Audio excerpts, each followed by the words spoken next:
Okay. Just restart it. Sorry, my internet went out. That's what I figured. It's like all of a sudden you froze, and I was like, "Oh, he's gone." Yeah. We're trying to figure out how to do the Twitch. We're up. We're up. Good. We're live. We're doing it live. We're doing it live. Excellent. Okay. Yeah, live on the mic, yo. Good. Okay. We need to talk about this. Yeah. Because I'm feeling a certain way. And we need to talk about Hooked on a feeling. I'm hooked on a feeling. Like, I know there were a lot of awesome announcements. I am believing. So many. Feeling all the announcements about BioWare. I can't right now. I'm flipping the fuck out. You just can't even? I just can't even. I'm flipping out right now. What was some of the things that you guys were the most excited about? Oh, geez. Before I go into my spiel. Yeah. Before we can not get a word in edgewise. I would say I was really looking forward to what Gearbox had to say, but I feel like I kind of was, a bit disappointed by that. I knew that it was more than likely going to be Doom related, no matter how badly I wanted Borderlands 3. But I think we could all agree that just wasn't going to happen. And then when it just came down to, you can get, Duke Nukem and Bulletstorm. Duke Nukem is going to Bulletstorm. He's going to bring all your... I'm here to shoot storms full of bullets and chew gum, and I'm all out of gum. Exactly. Yeah. I am kind of annoyed, though, because they have, not annoyed because, they're going to do what they're going to do, but, Gearbox has really heavily insinuated this year, especially early this year, that a new Borderlands was imminent, and which it still is. They have things stating that, but I mean, now this is the last big hurrah before 2017 happens. Mm-hmm. I feel like if you don't make your announcement during E3, you need to do it during the VGAs. Yeah. Because that's just how it's done. These are other than Gamescom, which isn't even in the country, the Video Game Awards and the E3 is the two biggest events for gamers, all over the world. Yeah. So I feel like they kind of missed that opportunity a little bit, but it still looked cool. Oh yeah, don't get me wrong. I loved Bulletstorm because I'm a run and gun kind of guy. I just love getting in there and shooting the shit out of shit, Yeah. And I feel like it's the closest thing we're getting to Bone Storm from The Simpsons. Absolutely. Outstanding. I need to drink. I know. Anybody watching, I'm literally shaking. I started when I had makeup on, but when we were covering it all live. And the second that he was like, "You are the Pathfinder," I started bawling. I started just crying my little heart out. It was my drink. I'm not gonna lie, as I watched you write, while the epic music of the gameplay was going on, it just seemed like it fit so perfectly. You were intent on writing. You were just holding back every emotion you possibly could. It was I was like, I gotta get this out. I gotta get this out before anybody. I was like, I need people to know how we need people to know how excited. And we did. We got it out on Don't Be the Gamers and Mass Effect Fan Collective, but y'all. That's pretty much your reaction to this is pretty much how mine was last year for all the Star Wars trailers. Right? Yeah. See, everybody has that one game that they're that excited for. That was me for the Kingdom Hearts 3 reveal, whenever that was last year or 2 years ago. Still waiting on that, guys. I don't know. Man, yeah. I will say I'm really happy that I know as somebody who was a huge fan of Uncharted 4, who thought it was the perfect way to end a franchise.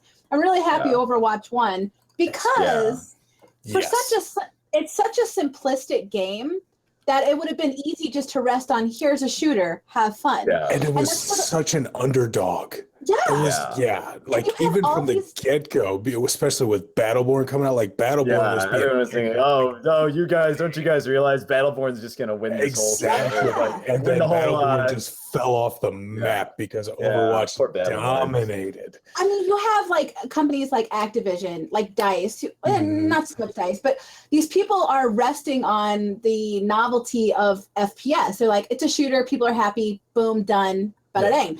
Yeah. Overwatch is, and all FPSs are pretty simplistic, but Overwatch is very simplistic. There's only a few maps, it's the same heroes, but they could have easily just let it rest on that. But what they didn't. They went that extra mile. They created comics, animated shorts, little banters that when you watch these animated shorts, you're like, oh, that banter between those two characters now makes sense. And you're just getting backstory after backstory that even though these characters don't have a whole lot of, because it's not a story driven game, it's just a shooter. There's no campaign.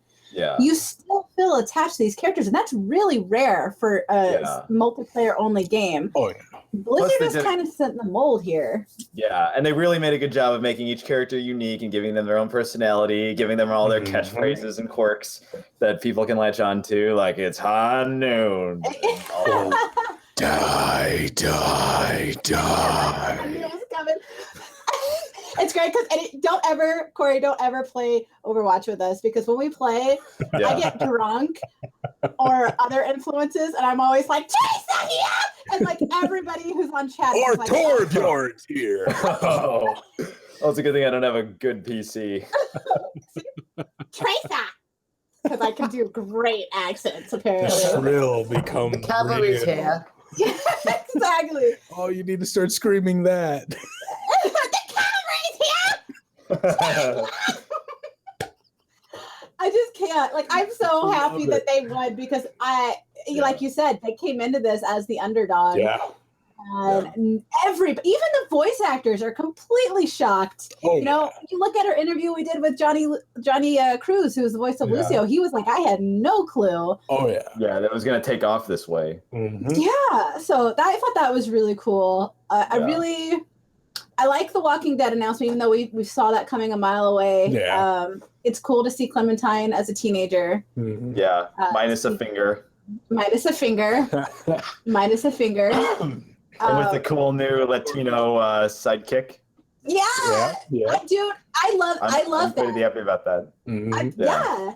And I like that not only, and apologies if this is going to offend any of our white viewers, but I like the fact that we have Latino representation in the game, but they didn't whitewash them. Like they have heavy accents. I love when she's like, hey, mijo. Like she's not saying, it's not Americanized. It's got that. It very much felt like I was in one of my relatives' homes just listening to that trailer. I didn't even get to really watch that trailer that well, but just listening to it, I felt like I was in my grandparents' living room or whatever. See, that's awesome. And that's what games should be. One quote, I actually wrote it down because it was like, really, it made sense. Let me see if I can find it. That's perfect with that is, let's see. Da-da-da. You know what? I think I accidentally deleted it in my bummer. my excitement. I think I did, but it was about that. It was, tonight we unite to celebrate the one thing that we can all agree on: games that change us for the better. Yeah. What else did they say? There was something else. I can't. I think All hail I deleted a Dorito bunch Pope. of shit. But it was so cool that games they're meant to tell a story and they're meant to kind of bring you out of your reality and put you in another one. So to have that truly outside of yourself experience or truly relatable experience, you have to have more inclusion. So I love that. I think that's fantastic. Yeah, I think the first Walking Dead, actually both of the seasons so far of the game have done a really good job of that. The first one, with it being Lee, an African American protagonist who is in rural and downtown Atlanta, Georgia, where a lot of the story elements end up having characters not trusting him, A, because he's a prisoner, an ex-convict, but also B, that because he's African American. I heard that it gave people like kind of gave them, like the walk the mile in their shoes and like, having people mistrust them despite them not trying to do anything, to convince them otherwise. And then also the second season where you play as Clementine being a little kid and having people either treat you like a little kid or, just giving you that perspective of being a kid in a big world. Absolutely. Absolutely. I like how this is like turning into like an impromptu podcast. Yeah. That's hilarious. Actually, we should probably do this for our podcast. Do it Might as well. I mean, I do that. Yeah, I tend to make most conversations, even not digital ones, turn into basically a podcast. I like it. Dude, I love this. I like it too. This is, okay, so Chewy didn't get to go with me, but I got to go to E3 this year. Yeah. Time as press. And that was like, for me, a huge deal because those are literally holidays to me. I take off of work. I load up on pizza and junk food so I can get my happy ass down on the couch. Like, this is a holiday. So, like, to be able to, like, talk about this with other gamers and then to share it with the community. Like, Don't Feed the Gamers is a huge community, and it's a community years in the making. So to be able to, like, experience this awesome event for gamers and experience it with our community, that's so fucking cool. Oh, yeah. Yeah. Like, I love it. I don't know.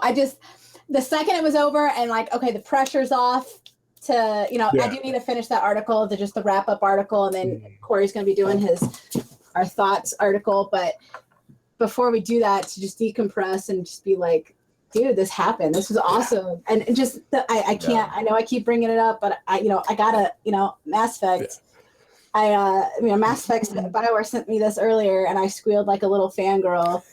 Yeah. I'm ready for the initiative trading, but okay. So for anybody who doesn't know, who just came in, I also run the largest fan page on Facebook called the Mass Effect Fan Collective. So we see a lot of assholes who just tell you what you like is wrong. A lot of jerks. Nothing ever makes them happy. You could literally hand them $1 million with Mass Effect title, and they'll find some way to complain about it. But the biggest complaint when we're sharing all these articles, we introduced the Ket, the new alien race. We introduced their Game Informer's interview with the thoughts of their multiplayer implementation.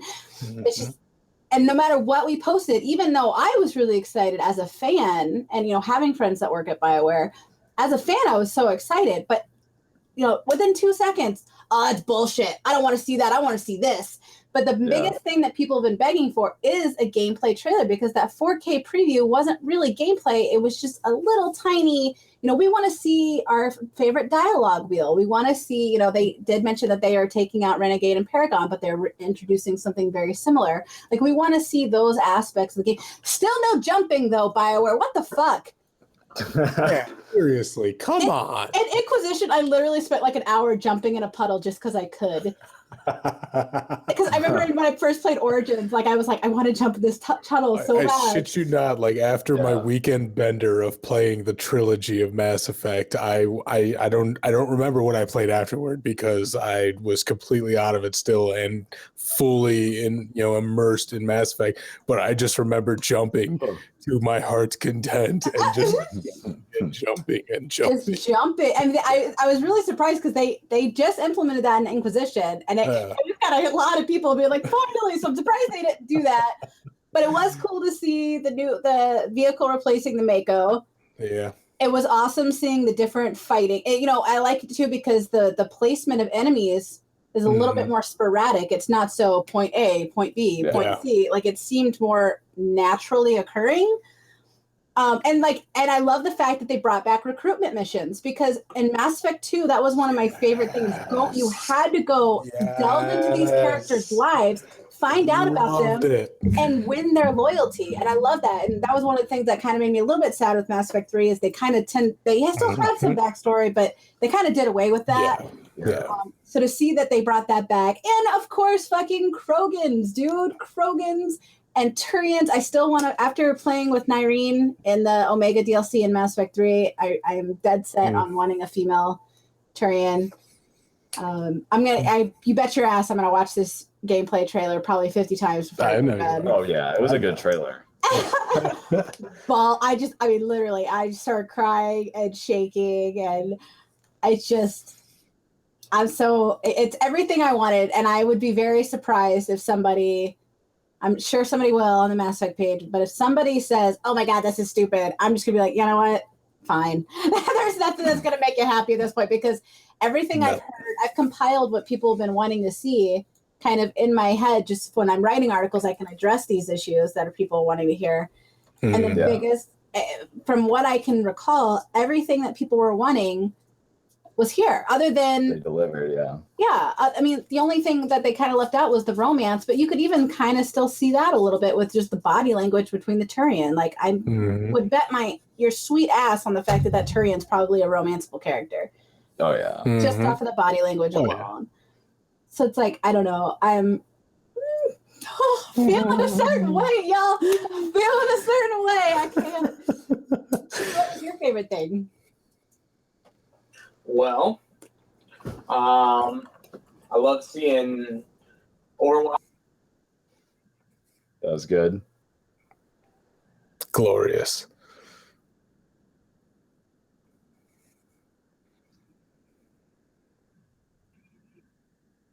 Nolan North? Yes. Yeah. Oh, Kojima. yes. Oh yeah, that one. Yeah, I'm glad that one Oh. won. Yeah. Yeah.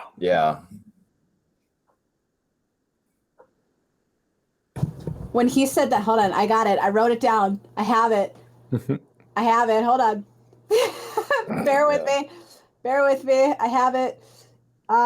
When he says he's like, often in games we get to choose how we are seen and why our lives matter. You let us tell the story of my son Joel. And then he started crying, and he goes, and in the end, it was not the story we wanted to tell. I almost lost it. I was like, my sweet baby, somebody get up on that stage and give him a hug. I know. Oh. Yeah. I just, damn it. y'all, The feels were real. Yeah. Feels real, Them man. feels go. And Just, I thought it was I don't know, so many great winners, so many. I'm just trying to think of other ones. Best art direction. I think, who's that? Inside. That was great. yeah. I don't know. Boogie. There's so many. But it's great. It's Yeah. great. It's great. I love the fact that Nolan North, because Nolan North and Troy Baker are pretty much the epitome of the male side of voice acting in this industry. They're the reason I'll never get a job. Yeah, you kind of have to wait for them to die. Yeah. I love the fact that Nolan North recognizes that he's kind of in a place of privilege. I know that's such a horrible word. People, Yeah. Hey, check people your that- privilege. yeah, people. They'll I take it as hate they that will. word. Yeah. Please know that I don't mean privilege in the super like, oh my God, death to men way. But what I mean is that, like, he recognizes that he's a well-respected and a well-established name in the industry. Mhm. And I don't know if you guys who are watching checked out our article, but if you haven't, you should definitely check it out. We've got a lot of coverage of the SAG-AFTRA strike on don'tfeedthegamers.com. And we even have an opinion piece from one of our writers of why you as a gamer should care about this. We have tons of coverage, but some of the stories we're hearing, and even Johnny Cruz talked a little bit about in the interview, are horrific. Like, you don't think about this when you hear your favorite voice actor in your game and you recognize their voice, and it feels like coming home or saying hi to a friend because it's somebody that's just so instantly recognizable.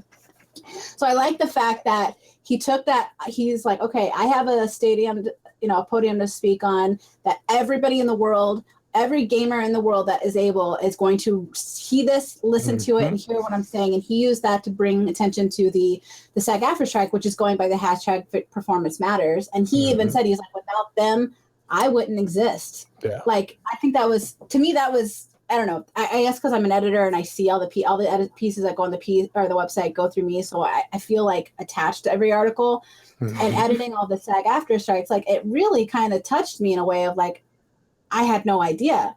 And as somebody who's been gaming for 27 plus years, like that, it struck a chord. So I really appreciate, mad props to Nolan North for shouting out, man, because your people need you. Kind of retire or something so I can work.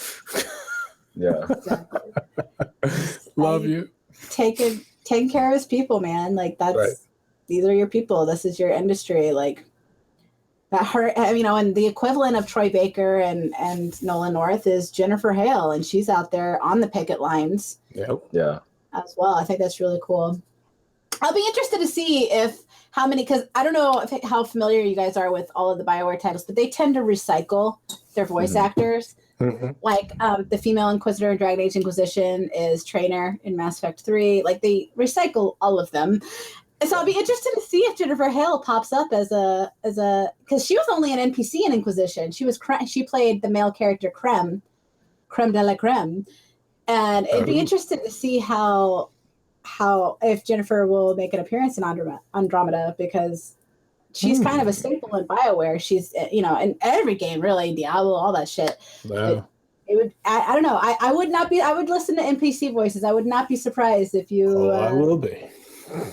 Can hear a nice little Jennifer Hale line drop every once in a while.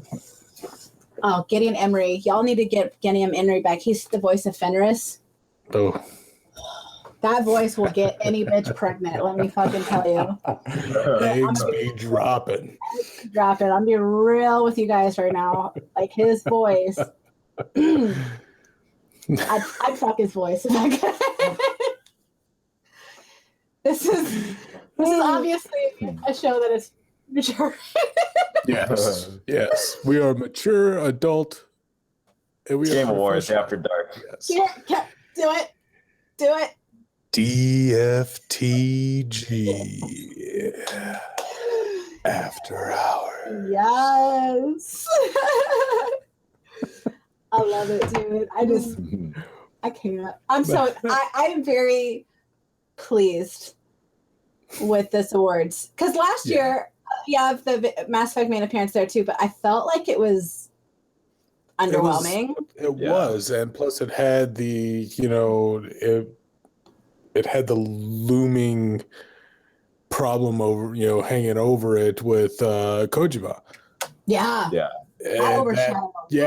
Exactly. That put a stink on the entire thing. Oh yeah, the fact that Kojima wasn't able to go was pretty much the only thing I can really remember from last year. Yeah. I remember the terrible music. They had this god-awful rap music that was not applicable to anything. Yeah.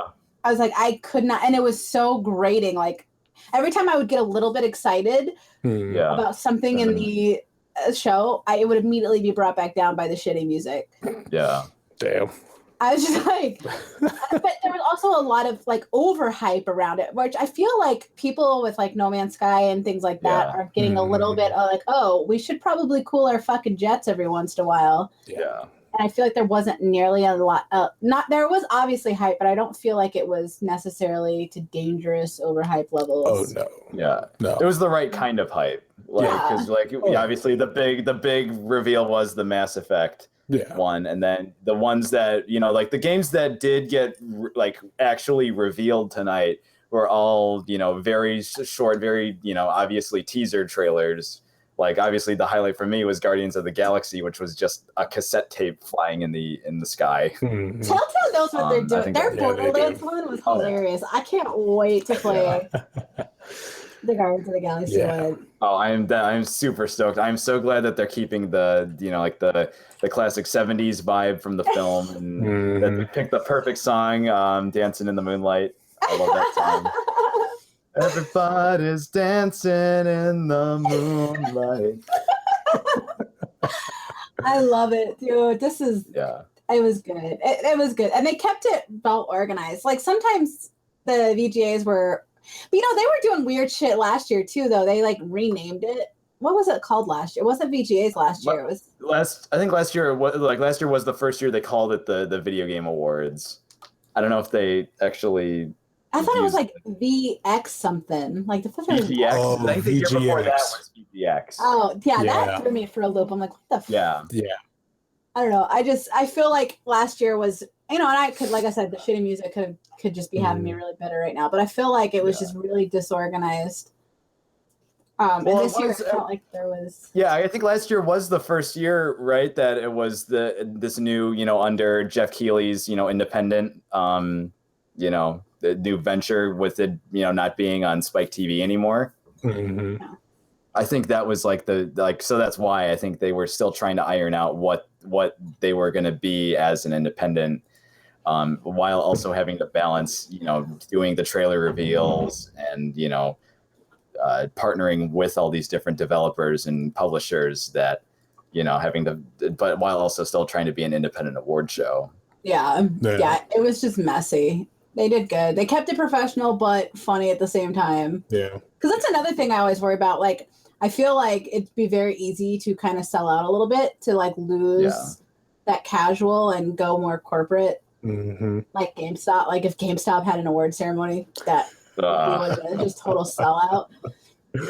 But like, be kind of like the Steam Awards. When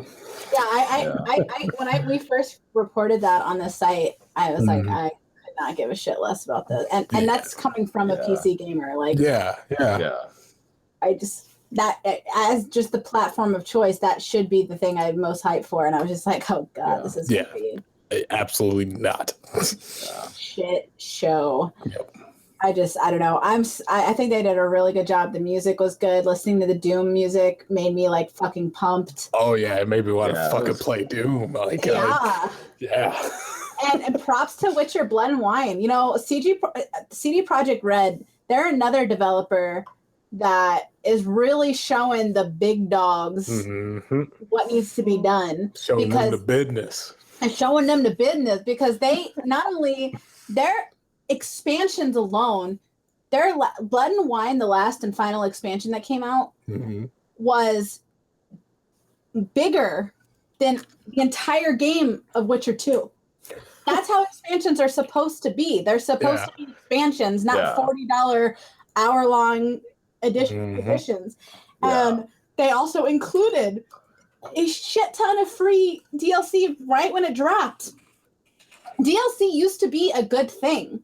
Like DLC, I remember those days. Yeah, and like I hate it because you have a lot of the younger kids that didn't grow up when this technology was advancing. I grew up on the NES. I grew up on the Commodore. I grew up on this kind of stuff. So we went from nothing to now. So like back in the day, when you heard DLC, you were like, "Here's my cash. I'm fucking pumped. Let's do this," because it was another adventure. It was another way to enjoy something you already finished, so the story never ended.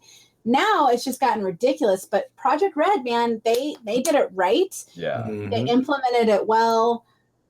They did really good. So, and the fact that was their final, and I love that they had a thank you note in every game. Did you guys notice that? There's a little red. There was a red piece of paper that had all of their signatures, every developer's signature, and it said, "Without you guys, this is nothing." Oh, that's nice. Like they care. Like, and I love that. Like, I think and so the fact that even, Witcher 3 won Game of the Year last year, it's 2016 now, and they're still at the top of their game with Blood and Wine getting that. Because I haven't had a chance to play Blood and Wine yet, been too busy, but I heard fantastic things, and we had a writer, John, wrote a review on it on Don't Be the Gamers, so it's plug. Don'tBeTheGamers.com. Check it out. Don'tBeTheGamers.com, bringing you the latest and greatest in gaming news. Exactly. Y'all, let me be real, because this is going up on our YouTube channel later, so people will watch it. Let me roll with you for a second. We have 15 writers that literally work around the clock. We have people writing at 3 o'clock in the morning. We have people writing at 7 o'clock in the morning. Eric. So the same people. Sometimes they're the same people.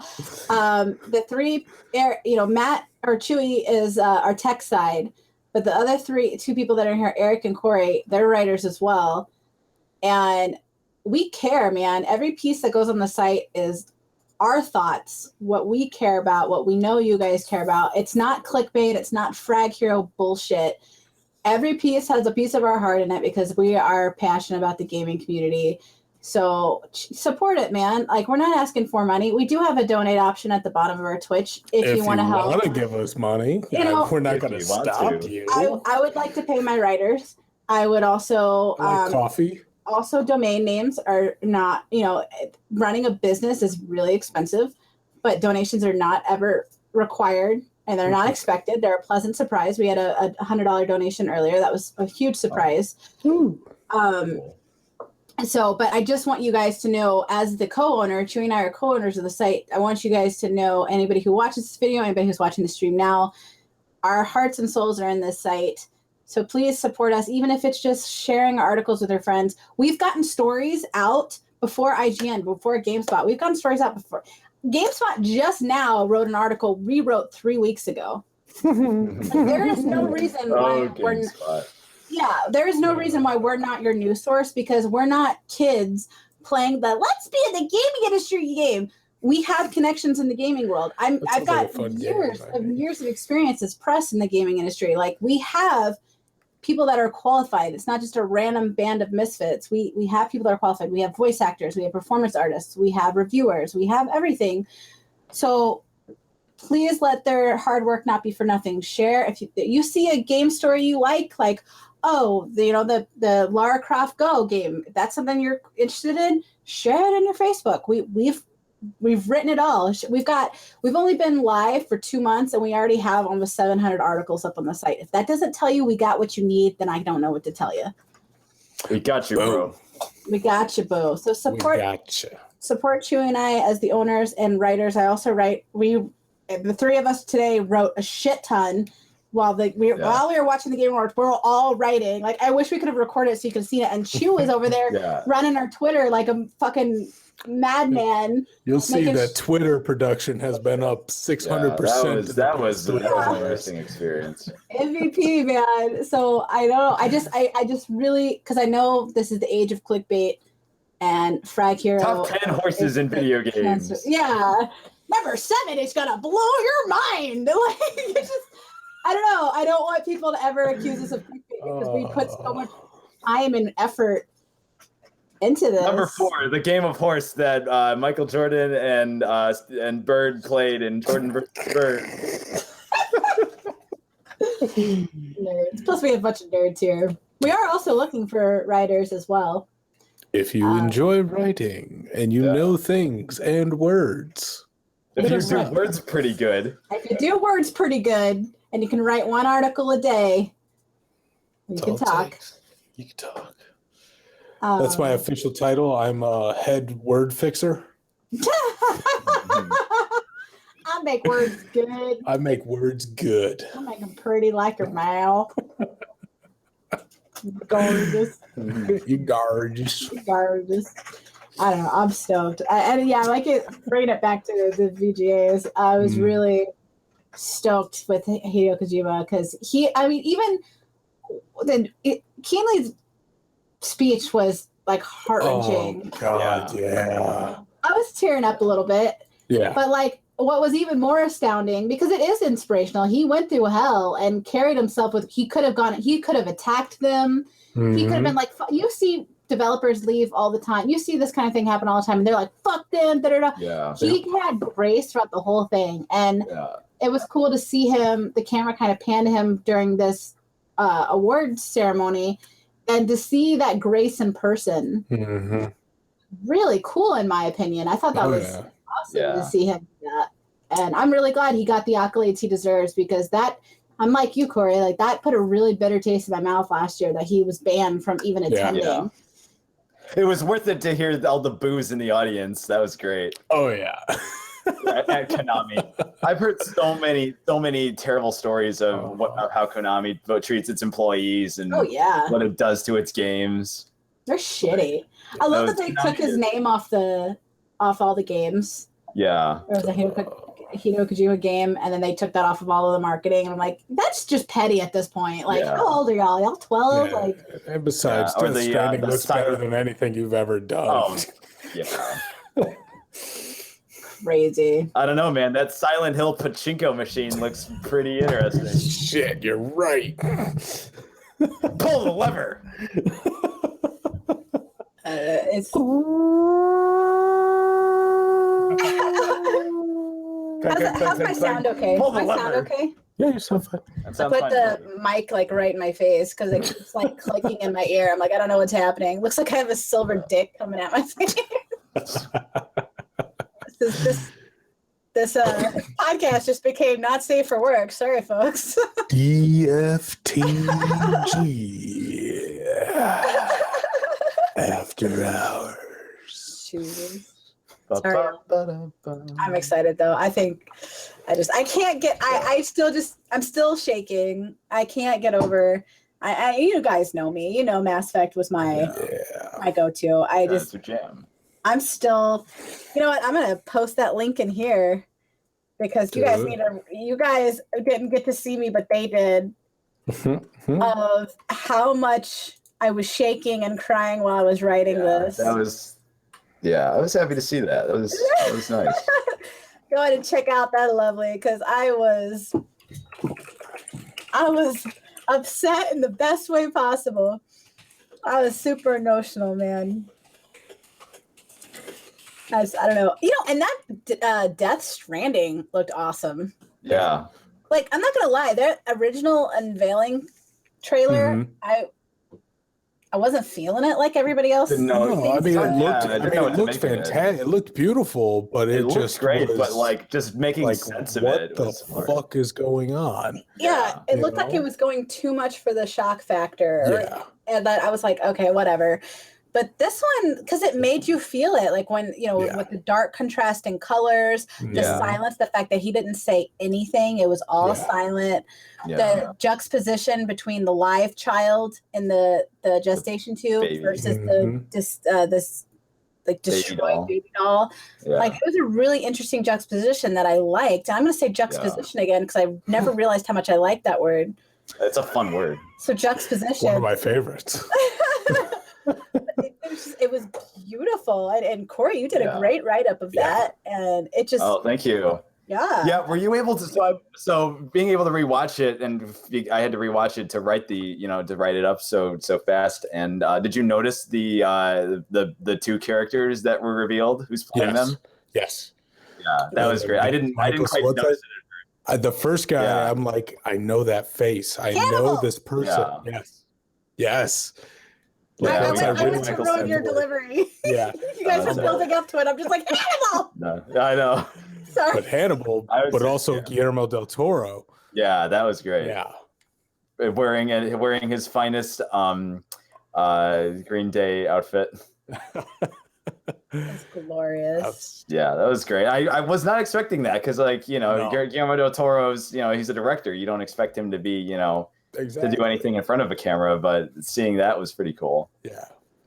And then, Mads Mikkelsen yet again having black lines around his face. Hopefully one day this man can see clearly. And looking menacingly into a camera.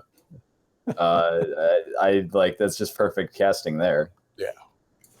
I love it, dude. I can't. I fucking can't. I need to retire. Yeah. I just can't. I don't know. I'm glad they saved Mass Effect for last, but I couldn't breathe the whole time. I was like, is it now? Is it now? Is it now? Please. I need it, y'all. I need it. Y'all don't understand. Y'all got any of that Mass Effect? Y'all got any more of that Mass Effect? Got some. You got some, I can use some. And there was a female Turian. That's okay. So I'm not gonna lie. You guys saw while the trailer was going on, I was writing at the same time. So I'm like you, Corey. I had to go back and watch it. Yeah. While y'all were talking, I was watching it again, and that Turian is a female Turian. So my day, man. Finally, we have Turian equality. Please don't be straight. Please don't be straight. Please don't be straight. I want to romance you. Please don't be straight.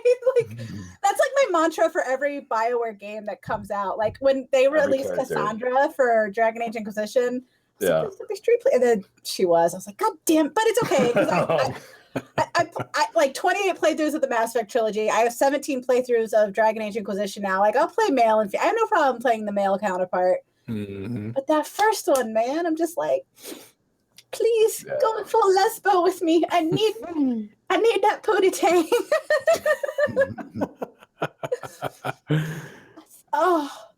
I need it. I need to. Female Turians, y'all. Hallelujah. Female Turians. I'm not a Christian, but praise Jesus. That's what I needed. And Krogan's. I can't wait to see the new races.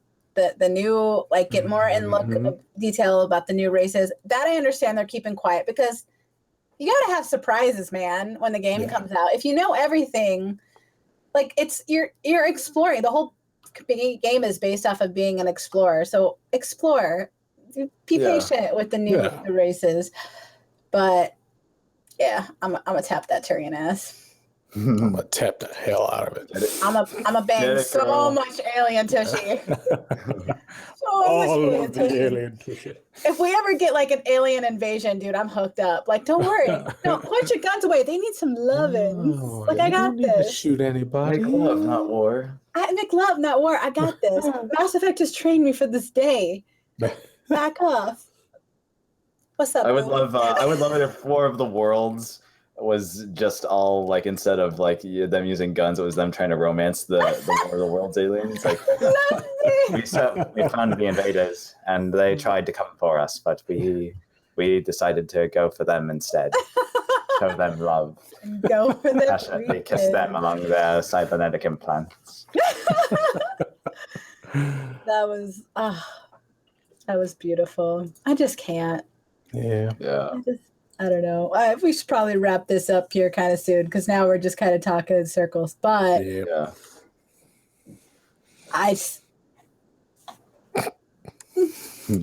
Just look at the shirt. Just look at the shirt. Thank you, BioWare. Yeah, sure. That shirt, though. Did good, You've Bio. made dreams come true, mister. Hey, y'all need to hire me. Like, seriously, you know how much free PR? You know how much free PR you get from me? I'm not even kidding. Chew can attest to this. We'll be having like lunch or something, and I will somehow manage to implement talking about Mass Effect or Dragon Age or Jade Empire or Star Wars to the waitresses and waiters. Like, I like literally, everybody hated me. When I used to work at GameStop, John was always joking with me. He's like, I've never seen so many Mass Effect sales in my life, but we only sell them when you're working. Like, well, like, y'all just need to hire me.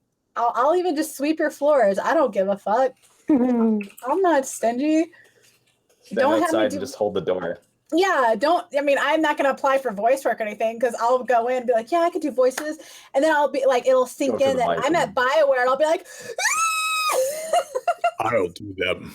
Freaking out, like just squealing in full fangirl style.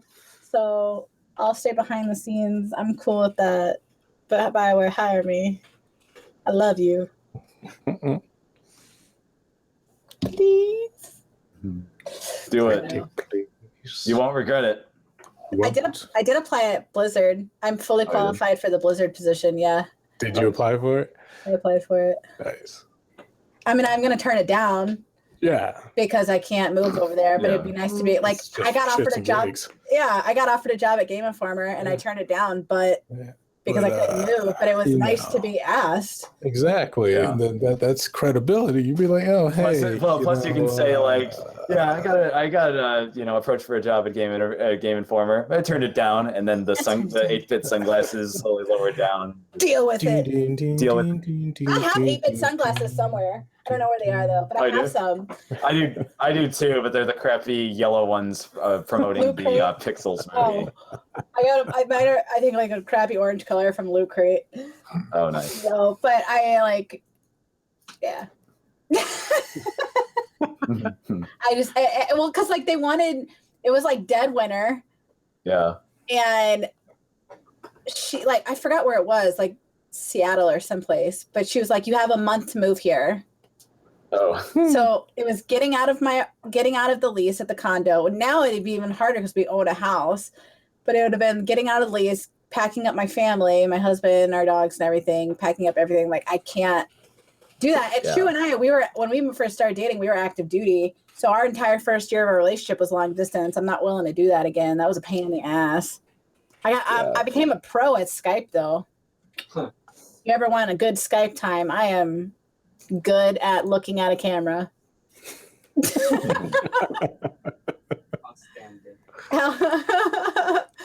It's fantastic. So we are going to go ahead and sign off.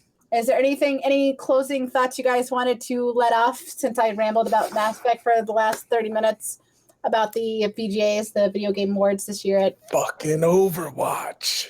Yeah, Yes. congrats Overwatch. Congrats to Boogie for winning Yeah. Team Influencer. That was Cool. fantastic. Congrats, cool. Hideo Kojima. Yeah, Yes. all hail Dorito Pope. All hail Dorito Pope. Jeff Keighley. He's the Does he have And shirts? also- He needs to make shirts. I would wear a Dorito Pope shirt. someone so made a make it. shirt of someone made a shirt that said video games, but it said it in the Doritos and Mountain Dew font. That's beautiful. Yeah. I would buy a Dorito Pope shirt, that's for sure. I would. I like it. I'm gonna tweet him this video. Cool. I'm gonna tell him DFTG demands Dorito, Dorito Pope Pope shirts. shirts. Dorito Pope merch. Yes. I need a wine glass that says Dorito Pope Yes. so I can stop drinking out of the bottle. All right. Any other closing statements? I got. I'm good. But, Go ahead, Chew. I your just thing, want bud. to say congratulations to all the winners, both games and studios, for all your hard work. It's a pleasure from our staff to be able to cover the event, and we cannot wait till next year to do it all over again. Heck yeah. Absolutely. And hashtag performance matters. I'm just saying, y'all should look up. Absolutely. Anybody that watches this video, look at the site, don'tfeedthegamers.com, and I highly encourage you to look up the piece of why Zach Efra should mean to you as a gamer. It's a really good piece Please. by one of our writers, Charles. He did a really good job. It's something we're all very passionate about. On that note, thank you for hanging out with us. This has been Chewy and LiLi with our co-writers, Eric and Corey. With don'tfeedthegamers.com. If you do not want to wait, because Facebook tends to cut our reach a lot, so a lot of times people are saying they're not seeing stories until 10, 11 hours later. We do have live updates on our Twitter at YouFedTheGamers. You should check us out there. We have live updates 24/7, game reviews, game news, everything you want, opinion pieces. Thank you so much for hanging out with us. This has been Chewy and LiLi and company with don'tfeedthegamers.com, and you guys have a kick-ass day.